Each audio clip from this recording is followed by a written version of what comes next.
바리새인들과 당시 서기관들, 사두개파 이 사람들이 가장 두려워했던 것은 예수님이 전하시는 그 새로운 하나님 나라를 향한 비전의 말씀과 예수님이 일으키시는 놀라운 기적들, 이사들, 표적들이었습니다. 흔히 유대인들이 하나님만이 고칠 수 있다고 생각한 어떤 유대인의 관념들이 있었는데 그 중에 하나가 맹인이 눈을 뜨고 안전뱅이가 일어나고 귀머거리가 듣게 되는 이러한 기적들이에요. 하나님 나라에서 완전히 귀머거리고 봉사였고 그리고 스스로 뭔가 할 수 없는 그런 완전히 발을 서지 못하는 그런 사람들이었는데 하나님이 오셔서 그들의 인생에 손을 대시자 보게 되고 듣게 되고 움직이고 활동하게 되는 거예요. 그런 어떤 기사 이적이라는 것은 방금 이 맹인처럼 눈에 보이는 거예요. 왜냐하면 이런 어떤 보지 못하는 사람, 걷지 못하는 사람들이 할 수 있는 것이라고는 보통 사람들이 많이 다니는 성문 앞에서 구걸을 하는 거예요. 우리도 예전에 제가 다니던 교회도 출입문 앞에서 항상 구걸하는 그 한 아저씨가 계셨어요. 너무 당당하게 막 내놓으라고 이렇게 하셨는데 이 아저씨를 모르는 교인들은 없죠. 왜? 매 주일마다 딱 그 자리에서 항상 구걸을 하시니까. 마찬가지로 이스라엘 백성들도 이 사람은 굉장히 많이 알려진 사람이다라고 우리가 이해할 수 있습니다.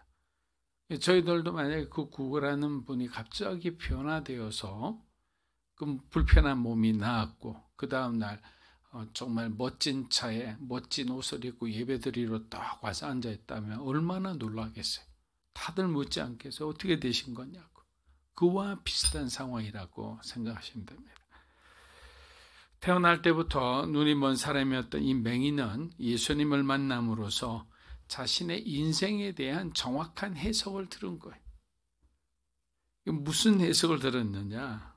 바로 그게 요한복음 9장 3절에 나온 내용인데 제가 읽어드리겠습니다. 나면서 눈먼 사람이 된 것은 어느 누구의 죄 때문이 아니라 하나님께서 하시는 일들을 그에게 드러내시기 위한 것이다. 이전까지만 해도 이 바리새파 중심으로 이 사람들이 주장했던 게 뭐냐면 우리가 사는 이 생의 장애, 우리가 지금 겪고 있는 어떤 여러 가지 내 삶의 장애가 나타나는 것은 전생에 너희가 죄를 지었기 때문이라고 이 생의 장애와 이 전생의 죄 사이에 긴밀한 연관이 있다고 이렇게 생각을 한 거예요. 갓난 나이부터 앞을 보지 못한 것은 이 사람이 네가 모르는 죄를 지었기 때문에 지금 오늘의 이 인생이 이렇게 망가져 있다라고 하는 거예요.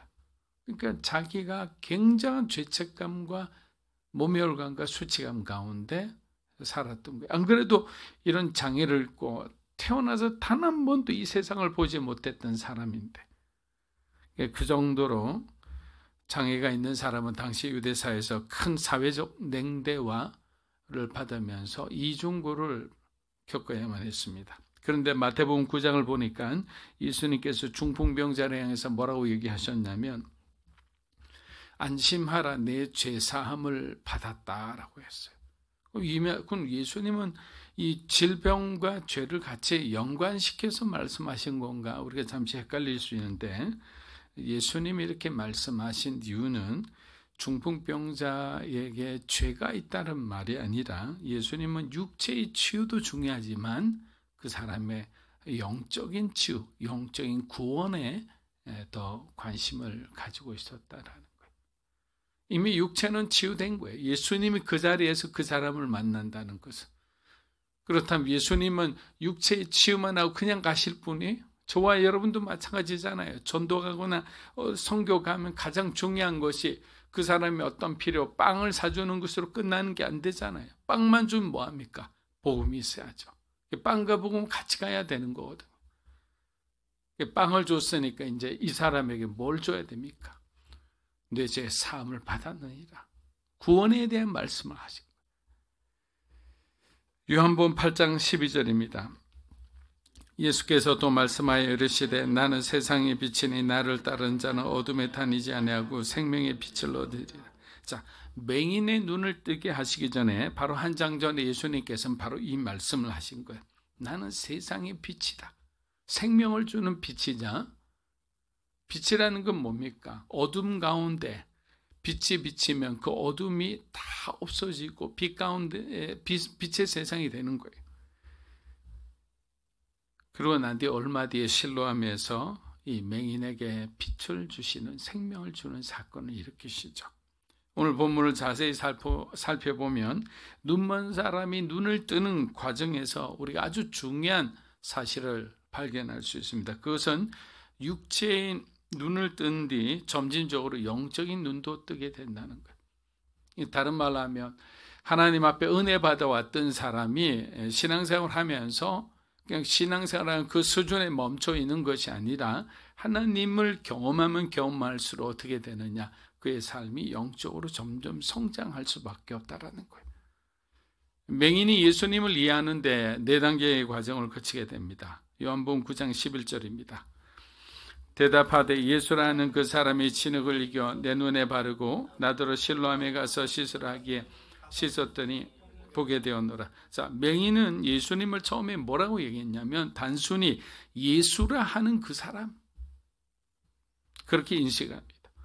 이는 많은 사람들, 우리가 예수님을 처음 알게 됐을 때 예수님이 누군지 잘 모를 때 그냥 얘기하는 반응과 비슷하겠죠.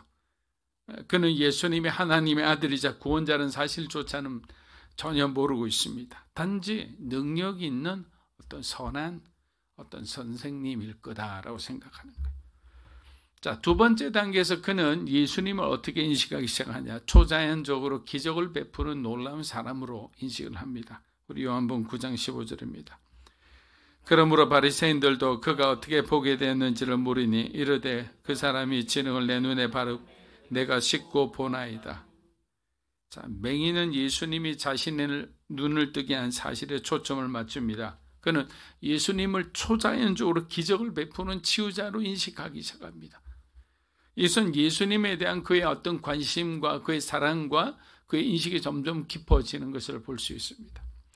사랑하는 여러분, 우리가 신앙을 가지기 전부터 늘 우리 가까이에서 하나님께서 우리의 구원을 위해서 얼마나 일하고 계심을 아십니까? 처음에는 우리가 질병에 걸렸을 때 몸이 우연히 나았다고 생각합니다. 여러분들이 직장가 사업가인데 굉장히 어려움이 있을 때 누군가가 도와줘서 정말 술술 일이 풀리는 그런 어떤 일을 경험할 때 정말 운이 좋다, 복 받았다, 뭐 이렇게 생각할 수 있죠. 그런데 신앙을 가진 후에 보니까 이 모든 것이 하나님의 사랑과 보살핌이었다는 사실을 알게 되는 거예요.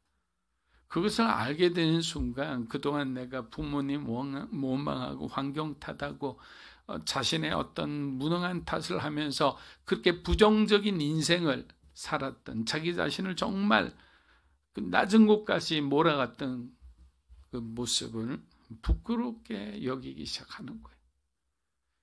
생각해 보세요. 다 예수를 처음부터 날 때부터 믿는 사람보다 믿지 않는 사람이 사실 더 많잖아요. 우리는 다 이런 경험을 하는 거예요. 주변에 여러분 가족들, 뭐 친구들, 주변에 아직 예수 안 믿는 사람들, 하나님 안에서는 그 사람들이 언제 믿을지 하나님은 아시죠. 단지 우리가 모를 뿐이에요. 3번째 단계에서 그는 예수님을 단순히 치유자를 넘어선 하나님의 말씀을 전하는 예언자라고 합니다. 우리 요한복음 9장 17절 한번 읽어보겠습니다. 이에 맹인되었던 자에게 다시 묻되 그 사람이 내 눈을 뜨게 하였으니 너는 그를 어떠한 사람이 아느냐? 대답하되 선지자. 여러분, 수가성 여인도 예수님을 만나기 전에는 미래에 대한 소망이 없는 삶을 살고 있었습니다. 예수님은 제자들의 반대를 무릅쓰고 사마리아 땅을 경유해 예루살렘으로 가시던 도중이었습니다. 이처럼 여정을 변경하여 사마리아로 향하시는 것은 꼭 만나야 할 사람이 있는 거예요. 그 사람이 바로 수가성 여인이었습니다. 그런데 그 수가성 여인은 남편이 5이나 있었고 지금 있는 또 새로운 남편을 가지고 있는 아주 기구한 인생을 살던 한 여인이었습니다. 이 여인은 사람들의 눈을 피해서 보통 당시에 40도, 45도 이렇게 하는 어떤 중동의 기후니까 대부분 그 물을 깃는 사람은 해가 뜨기 전이나 해가 지기 전에 그때 나와서 물을 길러 가요. 근데 이 여자는 정오에 나왔어요. 가장 더울 때. 왜 그랬을까요? 사람들의 시선을 피하기 위해서요. 예수님께서는 이 여자에게 정죄하거나 그의 과거를 비난하지 않았습니다. 저도 성장할수록, 나이가 들수록, 또 신앙을 또 하나님 앞에 저를 내려놓을수록 제가 이렇게 뭔가 변화되는 어떤 조그만 부분이 있다면 사람을 있는 그대로 바라보고 또 이렇게 받아들이려는 노력을 더 많이 한다라는 거죠. 왜냐하면 사랑을 많이 주니까 변화되는데, 자녀들도 그렇고. 근데 어떤 지침을 주고 자꾸만 어떤 그 지침과 어떤 내가 원하는 어떤 기준을 자꾸만 들이댈 때는 아이들이 반항을 하죠. 예수님은 그 여인에게 어떤 지침을 준 것도 아니고 압박을 하신 것도 아니에요. 사랑하셨어요. 그냥 받아들이셨어요. 그녀의 아픔, 그녀의 수치스러운 과거를 예수님이 십자가에 그냥 안으신 거잖아요. 짧은 대화 속에서 여인은 자신을 인격적으로 대하는 예수님을 보고 이렇게 말합니다. 요한복음 4장 17절에서 18절입니다. 너에게 남편 5이 있었고 지금 있는 자도 내 남편이 아니니 내 말이 참되도다. 여자가 이르되 주여 내가 보니 선지자로소이다. 여인은 처음에 예수님을 단순히 유대인 어떤 지나가는 남성으로 보았지만 대화를 통해 예수님의 깊은 지혜와 자기를 꿰뚫어보는 그런 어떤 놀라운 능력을 보고 예언자라고 인식하게 됩니다. 우리는 종종 사람을 너무 표면적으로 볼 때가 있어요. 이 사람이 가진 것이 뭔지, 어떤 스펙을 가졌는지, 그러다가 잘못 판단하는 그런 실수를 범하기도 합니다. 맹인이 예수님을 이해하는 과정의 마지막 단계는 뭐냐? 이제 절정에 이르죠. 맹인은 이제 예수님을 하나님의 아들로 받아들이게 됩니다. 요한복음 9장 32에서 33절입니다. 창세 이후로 맹인으로 난 자의 눈을 뜨게 듣지 못하였으니 이 사람이 하나님께로 오지 아니하였으면 아무 일도 할 수 없으리라. 아멘. 우리는 변화되는 거예요. 우리는 성장하는 겁니다. 우리는 이렇게 성숙해 가요. 그렇기 때문에 여러분이 사랑하는 사람들이 지금 뭔가 이렇게 부족한 모습을 갖고 있더라도 지금 이렇게 맹인이 성장하는 과정을 보듯이 여러분이 사랑하는 사람도 반드시 하나님께 가까이 오게 되어 있습니다. 그 시간을 여러분들이 사랑하고 사랑으로 인내하고 또 사랑으로 지켜봐 주면 되는 거죠. 자, 이 과정에서 바리새인들의 질문이 이제 막 쏟아지기 시작합니다. 뭐라고 하느냐? 이제 막 의심스러운 질문을 하는 거죠. 유도적인 질문을 하는 거죠. 예수님을 죄인으로 몰려는 질문을 합니다. 그런데 이 맹인은 굉장히 지혜로웠던 것 같습니다. 이들의 이미 의도를 다 파악하고 있습니다. 그래서 뭐라고 얘기하느냐? 요한복음 9장 28절에서 29절입니다. 그들이 욕하여 이르되 너는 그의 제자이냐? 우리는 모세의 제자라. 하나님이 모세에게 말씀하신 줄을 우리가 알거니와 이 사람은 어디서 왔는지 알지 못하느라. 자꾸만 하니까 우리는 모세의 제자라는 거예요. 여러분 지금 여기만 봐도 왜 하나님께서 모세의 무덤을 없앴는지 아시겠죠? 모세의 무덤이 있었으면 어마어마한 궁전처럼 지어놓고 막 지금까지도 모세를 숭배하고 거기에 성지순례를 갔을 거예요.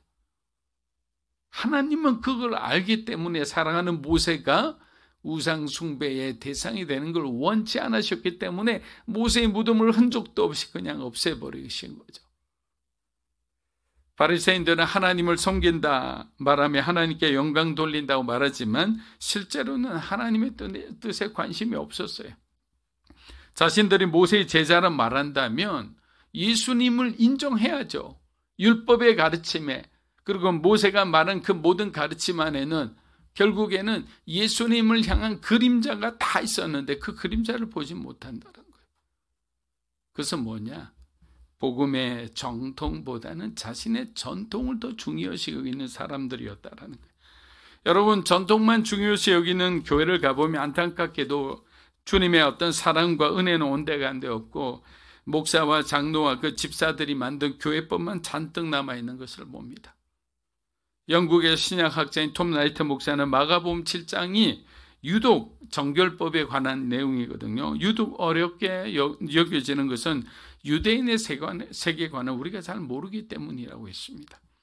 세계관이라 표현했지만 사실은 그들의 전통이죠. 너무 복잡하게 만들어놨어요. 하나님은 어떤 십계명을 통해서 우리에게 전체적인 아웃라인을 딱 잡아주셨다면 그들은 그것을 쪼개서 612개나 만들었잖아요. 도저히 지킬 수 없는 법을 만들었어요. 그동안 현대 교회 내에서도 오래전부터 성경을 중심으로 하는 복음주의와 과학과 신학과 인문주의를 중심으로 하는 자유주의 간의 정통과 전통의 시비가 끊임없이 지금까지 이어져 왔습니다.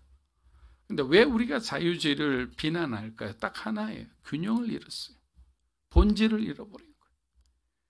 여러분들께서도 기독교 신학이라면 모두 예수님을 믿는다고 생각하실 겁니다. 그러나 사실은 그렇지 않아요. 신학을 여러 번 한 사람으로서 말씀드리면 자유주의 신학자들은 문자적으로 해석가는 예수님의 성육신과 부활을 인정하지 않아요. 정말 그렇습니다. 여러분, 독일을 가보면요, 독일은 신앙인들이 아니고 종교인들입니다. 독일의 목사들은 국가에서 월급을 줍니다. 성도가 10명 오든 100명 오든 그 사람은 전혀 관계없이 그냥 월급 받는 직장인으로서 그냥 봉사하는 거예요. 그분들의 설교를 들으면, 저는 직접 들어보지 않았지만 어떤 분의 글에 의하면, 유학 간 분들의 글에 의하면 정말 들을 수가 없답니다. 말씀이 아니라 도덕적인 교훈이죠. 어떤 자신의 지식을 뽐내는 자리라고 할 수 있습니다. 그런데 문제는 뭐냐면 이런 자유주의 신학을 하는 사람들 안에 굉장히 천재적인 사람들이 많이 나온다는 거예요. 사람들의 어떤 관심을 많이 받을 수 있는 매력적인 사람들이 많이 있어요. 그래서 젊은이들이 그런 말에 미혹되고 현혹되고 있다는 것이 사실은 가슴 아픈 일입니다. 사랑하는 여러분, 하나님은 우리를 너무너무 사랑하셔서 아들 예수 그리스도를 이 땅에 보내셔서 죽기까지 우리를 사랑하고 우리를 지켜내셨잖아요. 그래서 진정한 변화는 뭐냐? 우리가 하나님의 사랑을 깨닫는 것으로 출발한다. 또 진정한 변화는 내가 하나님의 사랑에 응답할 때 그 변화는 시작된다라는 거예요. 매기는 고침을 받았지만 그 예수님의 사랑에 그는 응답한 거예요. 그래서 예수님을 지지하고 자기에게 불리한 어떤 일들이 있을 수 있지만 그것을 두려워하지 않았어요. 왜? 그는 그 이후의 세상을 바라볼 수 있는 사람이 되었기 때문이에요. 사랑하는 여러분, 2024년은 여러분이 하나님의 사랑에 초대에 응하고 말씀과 사랑 안에 깊이 뿌리 내리는 한 해가 되시기를 주의 이름으로 축복합니다. 무엇보다 여러분에게 예수님이 가장 중요한 분이 되시기를 주의 이름으로 축복합니다.